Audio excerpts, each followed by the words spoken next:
IPL 2024లో Kolkata Knight Riders, Sunrisers Hyderabad, Rajasthan Royals, Royal Challengers Bengaluru జట్లు ప్లే-ఆఫ్స్కు చేరుకున్నాయి. క్వాలిఫైర్ 1లో కోల్కతా హైదరాబాద్తో తలపడనుండగా ఎలిమినేటర్ మ్యాచ్లో బెంగళూరు, రాజస్థాన్ అమీతుమీ తేల్చుకోనున్నాయి. అయితే ఆ తర్వాత క్వాలిఫైర్ 2 మే 26న ఫైనల్ జరగనుంది.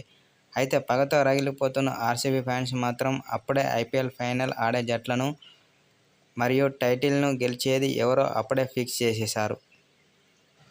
అయితే తొలి క్వాలిఫైర్ మ్యాచ్లో కోల్కతాపై సన్రైజర్స్ గెలిచి ఫైనల్ చేరుకుంటుంది.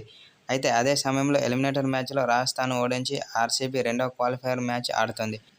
ఆ మ్యాచ్లో కోల్కతాను ఓడించడంతో పాటు ఫైనల్లో హైదరాబాద్ను కూడా బెంగళూరు ఓడించి కప్పును గెలుస్తుందని ఆర్సీబీ ఫ్యాన్స్ సోషల్ మీడియాలో పోస్టులు చేస్తున్నారు. అయితే ఇదొక్కటే కాదు, ప్లే-ఆఫ్స్ చేరిన మిగతా 3 జట్లతోనూ ఆర్సీబీకి లింకు ఉంది. ఈ 3 జట్లతో ప్రతీకారం తీర్చుకునే సమయం కూడా వచ్చింది. 2020లో ఎలిమినేటర్ మ్యాచ్లో బెంగళూరును సన్రైజర్స్ హైదరాబాద్ ఓడించింది.